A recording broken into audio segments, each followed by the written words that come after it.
할렐루야. 주님의 은혜가 오늘도 여러분 삶 가운데 가득하시기를 주의 이름으로 축원을 드립니다. 시편 119편이 176절까지인데 이제 서서히 이제 후반부로 가고 있습니다. 거의 마무리가 될 상황 가운데 있는데 22번에 걸쳐서 하나님의 말씀에 대해서 참 깊이 있게 계속해서 지속적으로 그 참 은혜의 가운데 잠길 수 있도록 허락하신 놀라운 기회의 시간이 아니었나 싶고요. 또 이제 몇 번 남았지만 그 남아있는 시간들도 또 놀랍게 하나님께서 은혜로 더 깊은 은혜를 더하여 주실 줄로 믿습니다. 참 행복한 시간 아닌가 싶습니다. 자, 오늘 본문이 129절부터 136절까지의 말씀인데 앞서서 121절부터 128절까지에 있는 내용들과 연결되는 내용이라고 할 수 있습니다. 왜 연결점이 있느냐 하면 오늘 그 135절에 시인이 고백하기를 주의 얼굴을 주의 종에게 비추시고 라고 이렇게 자신을 하나님의 종이다라고 또 언급하고 있습니다. 굳이 또 좀 연결을 해서 말씀을 드리자 하면 주의 종이니까 주의 종된 개념 앞에 있는 본문과 이제 오늘 해당하는 129절부터 136절까지의 본문이 연결되고 어제 주일 본문에 게하시와 나아만의 두 제자된 자들의 관점에 대해서 비교했던 것처럼 누가 참 제자인가라는 걸 이야기할 때 지금 참된 종에 대한 이야기 다 연결되는 겁니다. 참된 제자, 참된 종에 대한 이야기, 언급에 대해서 말을 할 때 다 그렇게 정보들을 좀 연결을 하셔서 적용을 해보시면 더 큰 은혜가 될 줄로 믿습니다. 그래서 오늘 본문도 앞선 본문의 121절부터 128절까지 언급했던 주의 종된 자로서의 하나님의 말씀에 대한 자세에 이어지는 부분입니다. 그래서 하나님의 종된 자가 하나님의 말씀을 대하는 자세에 대해서 여전히 계속 언급하는데 오늘은 상당히 중요한 표현들이 나오고 있습니다. 한 3가지 중요한 표현들을 정리하시고 그리고 그것을 하나님의 말씀으로 종된 자로서 사모하는 이의 실질적인 구체적인 모습들이 이제 뒤에 설명이 되고 있습니다. 그래서 3가지 상당히 중요한 그 근거가 되는 표현들과 핵심적인 내용들은 여러분께서 좀 지침과 방침으로 좀 삼아야 되는 아주 중요한 근거가 되는 말씀이 제일 첫 번째 129절에 하나님의 종된 자로서의 말씀에 대한 첫 번째 자세는 다른 거 없습니다. 그냥 말씀을 지킨다는 건데 이 사람의 말씀을 지키는 근거가 참 어떻게 보면 이해가 안 되는 것 같고 참 엉뚱한 것 같기도 하고 근데 이건 그 의미를 모르면 이건 뭐 그래서 어떻다는 건가 할 정도로 좀 이해가 안 될 수도 있을 텐데 129절에 시인이 주의 증거들은 놀라움으로 내 영혼이 이를 지키나이다 라고 이야기했습니다. 주의 말씀, 주의 증거가 놀랍다라고 표현을 하고 있으면 놀랍다라는 표현은 그냥 깜짝 놀랬다 그런 감정의 충격 정도를 이야기하는 게 아니고요. 여기 놀랍다라는 말은 이게 이해가 불가하고 설명이 불가하다. 개역 성경에는 기이하다라고 써놨습니다. 기이하다. 놀랍다가 기이하다. 그러니까 구체적으로 어떤 식으로 설명이 되냐? 이거 어떻게 내 손으로 할 수 없는, 내 입으로 표현할 수 없고 내 생각으로 이해할 수 없는, 설명할 수 없는, 어떻게 따질 수도 없고 설명할 수도 없고 이거 어떻게 이해할 수도 없는 바로 기이하다, 놀랍다라는 말 이해 불가, 측정 불가 이렇게 받아들이시면 될 것 같아요. 이해 불가, 측정 불가한 하나님의 말씀. 그럼 에라 모르겠다 포기하는 게 아니라 그건 놀라움입니다. 기가 막힘이에요. 도저히 사람의 생각과 이해로는 감당할 수도 없고 알아차릴 수도 없고 재단할 수도 없고 측정할 수도 없고 한계를 지을 수도 없고 제한을 할 수도 없고 정의를 내릴 수도 없다. 그래서 짜증난다가 아니라요. 놀라운 겁니다. 그럼 이 사람이 어떤 반응이 그 다음에 이어지느냐 하면 이해하거나 설명하거나 측정하거나 할 수 없기 때문에 하나밖에 할 수 없는 거죠. 너무 심오하고 너무 깊으니까 이걸 어떻게 이해할 수 없다. 그러니까 이제 그걸 지키는 것 외에는 방법이 없다. 이렇게 얘기하는 거예요. 조금 이제 모르는 사람이나 안 믿는 사람들은 오해할 수도 있는 표현이지만, 묻지도 따지지도 않고 묻지도 따질 이유 없이 그냥 지킬 수밖에 없다는 거예요. 왜요? 그 말씀은 이해 불가, 측정 불가. 단어 하나하나가 모를 얘기다 이게 아니라 이걸 어떻게 다 헤아려서 이걸 어떻게 다 그렇구나 이해해서 이해되는 것들로 우리가 행동으로 옮길 수 있느냐라는 측면에서 사람이 하나님의 그 증거의 말씀들을 다 판단하고 이해하고 측정을 해가지고선 할 수 있는 게 아니고 설명 불가, 측정 불가. 그러니까 오직 그냥 순종하여 따르고 지키는 것 외에는 방법이 없다라는 걸, 그 하나님의 말씀 그 증거가 놀랍기 때문에 나는 지킬 수밖에 없습니다. 이렇게 얘기를 하는 겁니다. 정말 기가 막히다는 표현을 이렇게 쓰는 거죠. 하나님의 말씀은 정말 기가 막힙니다. 그러니까 내가 이걸 뭘 이렇쿵 저렇쿵 하는 얘기가 아니고 일단 행하는 것으로 반응을 보이는 게 단 유일한 방법이고 제일 먼저 우리가 취할 자세다. 이걸 얘기하는 겁니다. 이걸 이제 첫 번째로 주의 종된 자, 주님의 참된 제자된 자가 말씀을 지키는 이유를, 말씀에 대한 자세를 이야기합니다. 두 번째는요, 이 두 번째가 상당히 중요한 겁니다. 아마 오늘 얘기하려고 하는 핵심이 될 수도 있는데 130절에 주의 말씀을 열면 빛이 비추어 우둔한 사람들을 깨닫게 하나이다 라는 겁니다. 주의 참된 종된 자의, 주의 참된 제자된 자의 두 번째 말씀에 대한 자세는 뭡니까? 첫 번째는요, 이해하려고 하지 말고 이해 안 돼요, 우리를 능가하는 겁니다. 초월하는 겁니다. 그러니까 지킵니다. 그래서 두 번째로 하나님의 말씀을 열면이라는 거죠. 하나님의 말씀을 열면 빛이 비추어 우둔한 사람들까지도 깨닫게 된다라는 걸 이야기하면서 상당히 중요한 표현을 여기다가 적고 있습니다. 열다라는 표현을 씁니다. 하나님의 말씀을 연다라는 표현을 씁니다. 그러면 이거는 원어를 좀 이해를 하셔야 돼요. 연다라는 히브리 원어는 페타흐라는 단어를 씁니다. 페타흐. 근데 이 페타흐라는 단어는 장막이나 성막의 출입구라는 의미를 가지고 있습니다. 페타흐, 연다라는 게요. 장막이나 성막의 출입구라는 의미를 가지고 있습니다. 그래서 1차적으로 이야기하고 2차적으로 이야기해서 여러분께서 이해하시기 쉽게 말씀드리면 그 성막이나 장막의 출입구 혹은 일반 가정이나 도시의 정문이나 대문을 의미합니다. 그러니까 연다라고 표현이 돼버린 그 단어인 페타흐가 원래는 성막이나 장막의 출입구, 일반 가정이나 도시의 정문이나 대문을 의미합니다. 그런데 그걸 여는 게예요. 그러니까 말씀을 여는 건 바로 그 문을 여는 거라는 거예요. 간단하게 말씀드릴게요. 말씀을 여는 거는 그 사람의 삶의 문이 열린다는 거예요. 이 기가 막힌 표현을 여기다 이렇게 적고 있습니다. 그러니까 이 말씀의 원칙, 대원칙, 말씀에 참 깊고 심오한 의미들이 이 기록이 되면서 이 사람이 말씀을 늘 여는 사람이거든요. 이 사람은.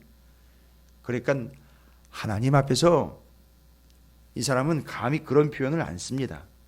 내가 말씀을 어느 정도 알고 내가 말씀을 어느 정도 이해하고 있고 이제는 말씀을 어느 정도는 나도 파악을 할 수 있고 공부를 어느 정도 하다 보니까 이 말씀이 이렇게 이해가 가능하네요. 그게 중요한 게 아닙니다. 이 놀라운 의미를 깨달은 이 사람은 시간 매일매일 하나님의 말씀을 여는 겁니다. 그러면 생각을 해보시죠. 이 말씀을 열면 성막이나 장막의 출입문을 여는 거예요. 그럼 문을 열면 어떻게 될까요?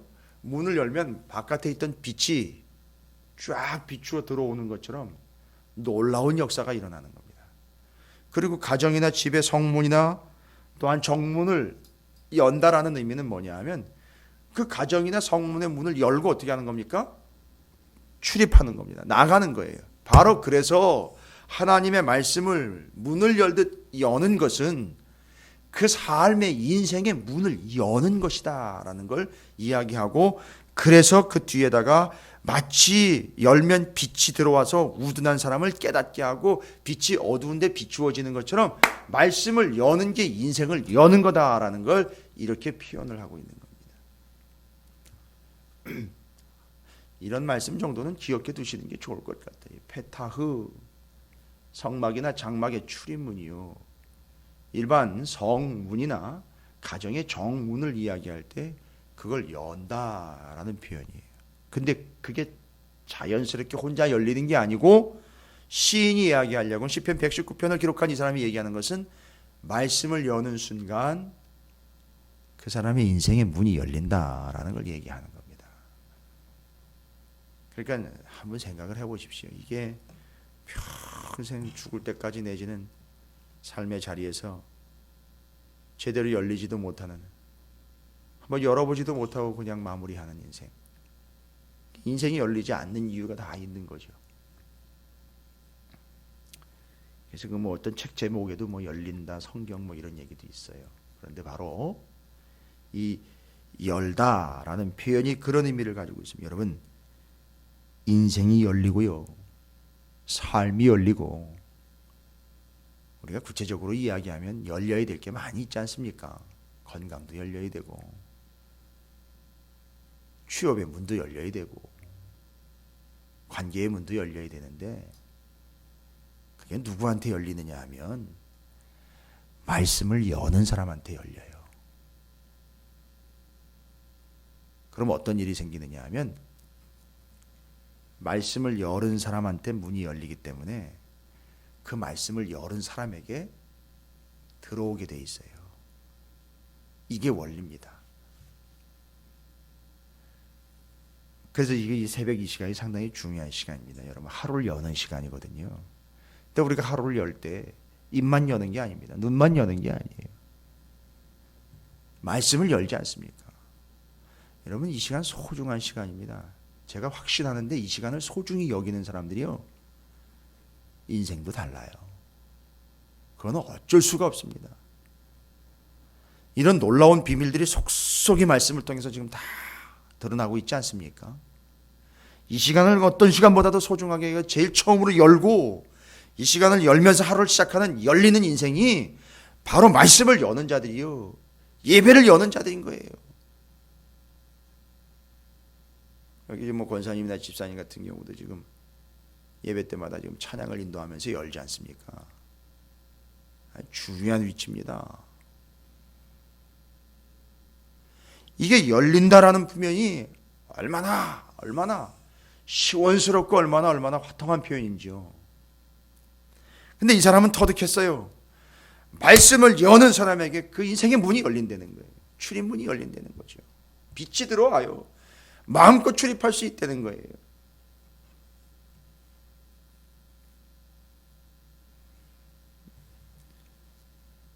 많은 분들이 이 자리에 참석하신 건 아니지만 그런 의미로 여러분에게 좀 말씀을 드리고, 또 이렇게 참석한 여러분들을 말씀을 근거해서 축복합니다.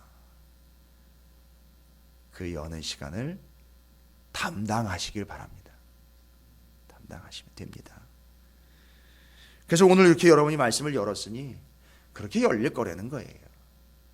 또 여러분 첫 자리에 들어가서 여러분의 기업과 사업장과 가정에 가셔서 말씀을 제일 처음으로 또 열어보십시오.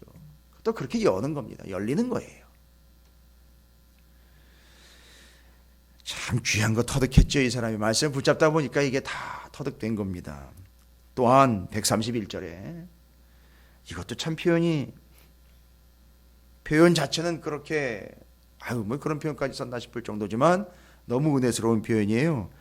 내가 주의 계명들을 사모함으로 내가 입을 열고 헐떡였나이다. 이러면 사모하는데요, 이걸 사모한다, 내가 얼마나 하나님 말씀을 사모하는지를 좀 표현을 해야 되는데, 어느 정도로 사모하느냐면 너무너무 사모하는 나머지 헐떡인다고 그래요. 입을 헐떡인다고요. 입을 헐떡인다. 무슨 얘기냐 하면 입을 헐떡이듯 사모한다라는 얘기는 이런 거예요. 여러분, 사막이요.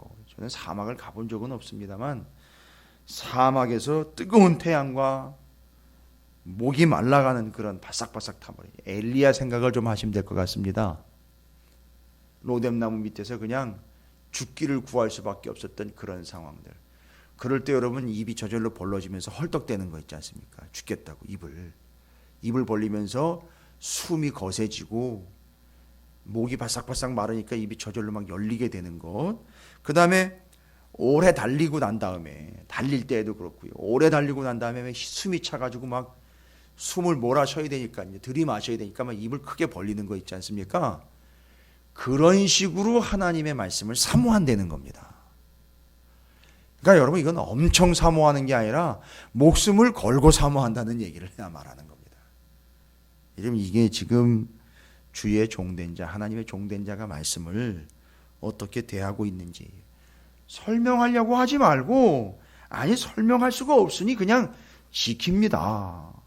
말씀을 열면 인생이 열리는 걸 터득했기에 오늘도 말씀을 엽니다. 하나님의 말씀을 숨을 헐떡이는 달리는 자, 사막에서 숨이 막히고 숨이 차는 자처럼, 목마른 자처럼 입을 벌리며 헐떡거리며 주의 말씀을 사모합니다. 이게 바로 주의 종된 자가 말씀을 대하는 자세입니다. 이게 이 세 가지가 오늘 이 새벽에 하나님 앞에 제일 먼저 이 시간을 열은 여러분들의 그 자세가 되시고 모습이 되시기를 주님의 이름으로 축복합니다.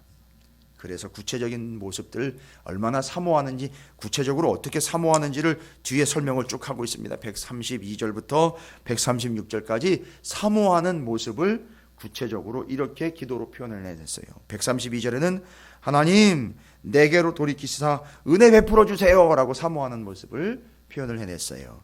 133절에서는요 이렇게 얘기합니다. 나의 발걸음을 주의 말씀에 굳게 세우시고. 여러분 발걸음 내디디려면요 문 열어야 되지요. 말씀을 여는 겁니다. 그런데 그렇게 내디딘 발걸음들을 하나님 지켜주시고요, 계속되게 해주시고 굳게 해주셔서 죄악이 범하지 못하도록 해주세요. 그래서 죄악이 범하지 못하도록 하는 방법은 다른 게 아닙니다. 말씀 열고 말씀 위에 계속 서 있는 겁니다. 그렇게 지금 사모하는 모습들로 설명을 계속하고 있어요. 134절에서는 사람들의 박해에서 나를 구원해 주십시오 라고 이야기하고 있고요. 135절에서는요 또 얘기합니다. 하나님의 얼굴을 내게 비추어 주시고 말씀을 계속 가르쳐 달라는 얘기입니다. 요청을 하고 있어요. 주의 얼굴을 주의 종에게 비추시고 주의 율례로 나를 가르쳐 주세요. 계속 열게 해주세요 이런 얘기겠죠. 열면 닫을 자 없고 닫으면 열 자 없는 거예요. 하나님의 말씀이에요. 여러분이 하나님의 말씀을 여는 자 되어 하나님의 그 인생을 열게 하시는, 그 인생으로 사모하는 모습들로 132절부터 지금 제가 135절까지 또 설명을 드리고 있습니다만, 이렇게 정말로 사모하는 존재들이 되시기를 주님의 이름으로 축복합니다. 계속 가르쳐 주세요. 그러려면요 계속 열어야죠. 우리 아이들이 이제 막 뭘 배우고 막 궁금할 때 그러지 않습니까? 아빠 이건 뭐야 하며 책을 읽다가도 읽은 걸 가지고 그래 열어놓은 채로 들어와요. 가지고 이게 뭐야 하면서 들어와요. 여러분 우리가 바로 하나님 앞에 그런 모습으로 나아가야 될 것 같습니다. 하나님 이건 뭡니까? 하나님 이건 어떻게 해야 될까요? 하나님 이거는요 하면서 말씀을 열고 하나님 앞에 나오는 거죠. 그리고 136절에는 이 사람의 구체적인 이런 모습까지 기록이 되어 있어요.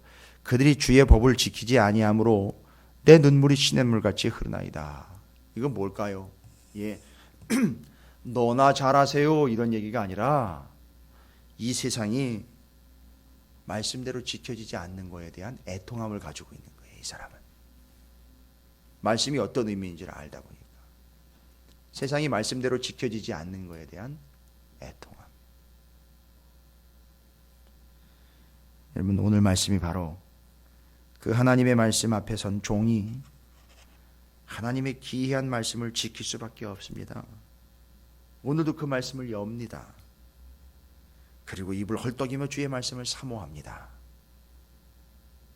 이것이 여러분의 모습과 말씀에 대한 여러분의 중요한 자세가 되어서 여러분도 이 시인과 같이 동일한 말씀에 대한 갈급함과 말씀대로 그 말씀이 지켜지지 않는 것에 대한 애통함이 여러분 가운데 있게 되기를, 그리고 구체적으로 그렇게 사모하는 그 모습 그대로 여러분이 삶을 살게 되시기를 주님의 이름으로 축복합니다.